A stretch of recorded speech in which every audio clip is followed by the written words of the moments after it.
Hi everyone, मैं हूं Nishant entry elevate Hindi से लेके आ गया हूं आपके लिए हमारी इस video series programming for beginners using Python की अगली वीडियो।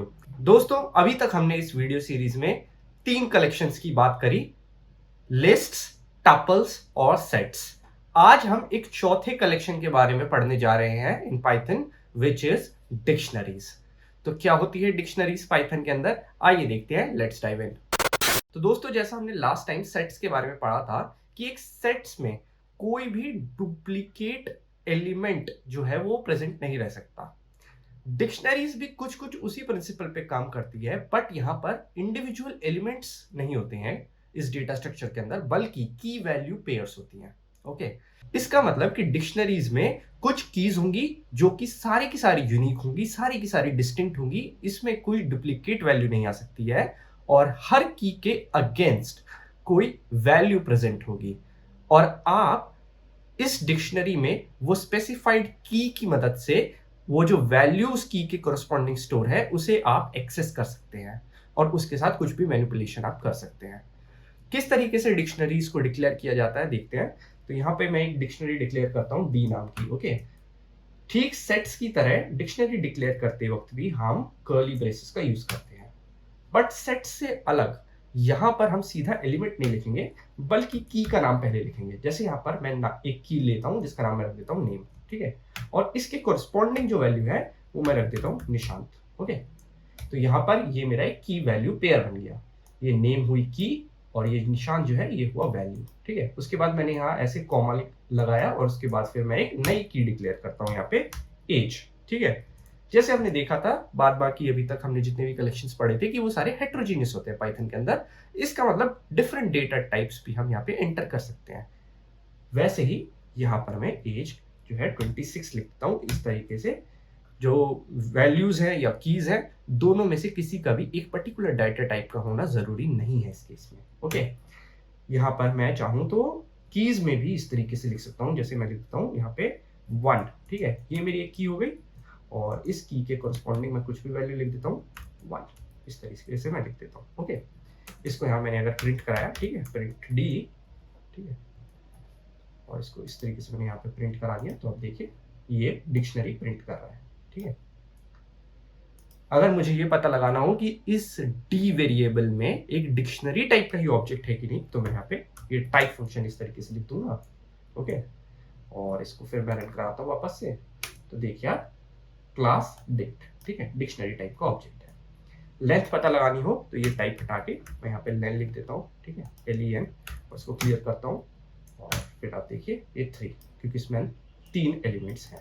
ओके, अब जैसे मैंने आपको बताया था कि की का यूज करके आप डिक्शनरी में उस की के कोरस्पॉन्डिंग कौन सी वैल्यू स्टोर्ड है ये पता कर सकते हैं। तो देखिए इसके लिए मैं क्या करूंगा, यहाँ पर ये जो डी है इसके कोरस्पॉन्डिंग मैं ये देखता हूँ कि यहाँ पर एक नेम नाम की है मेरे पास, उसमें कौन सी वैल्यू पड़ी है, ठीक है। मैं इस तरीके से नेम लिख देता हूँ। ओके, इसको मैं क्लियर करता हूँ, और फिर मैंने इसको चलाया तो आप देखिए निशान आएगा, ठीक है।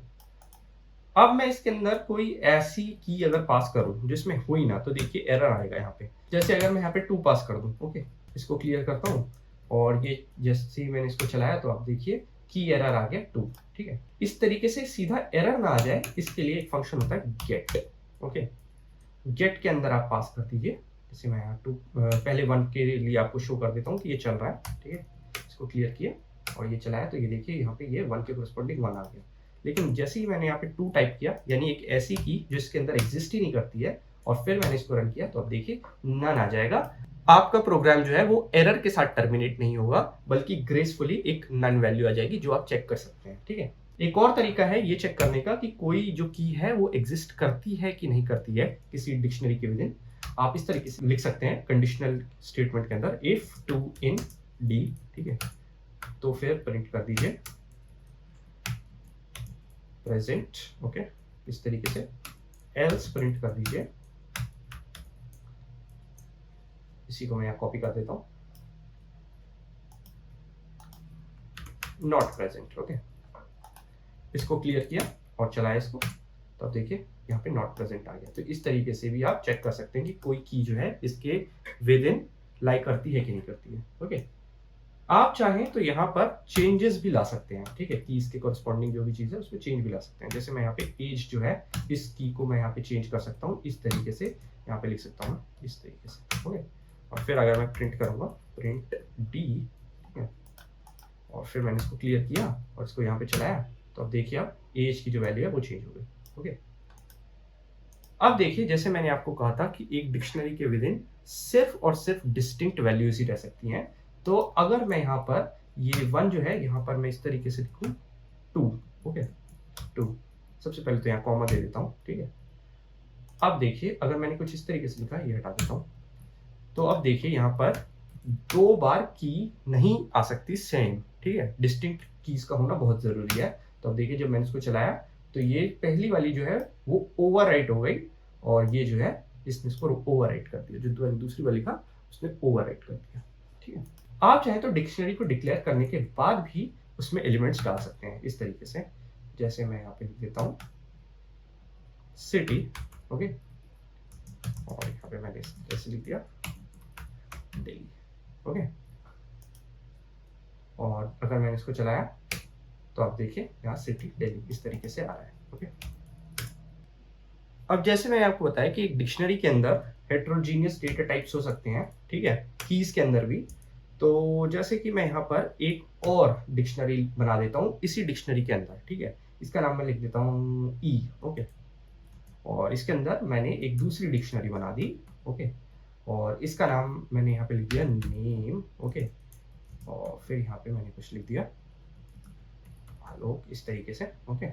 अब मुझे इस डिक्शनरी के विद इन जो ये डिक्शनरी है उसमें ये जो नेम है उसकी वैल्यू चाहिए, ओके।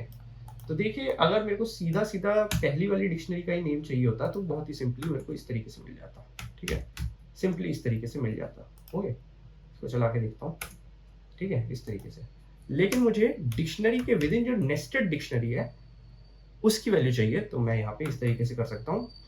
सबसे पहले मैं ये वाली की यहाँ पे लिखूंगा, ठीक है, इस तरीके से ई, और उसके बाद यहाँ पर नेम इस तरीके से यहाँ पे लिखूंगा, ठीक है। इसको क्लियर करता हूँ और वापस से चलाता हूँ तो आप देखिए अब डिक्शनरी के विद इन जो नेस्टेड डिक्शनरी है उसमें कोई नेम नाम की है, उसके कॉरस्पॉन्डिंग जो भी वैल्यू है वो प्रिंट हो रही है यहाँ पर इस तरीके से, राइट।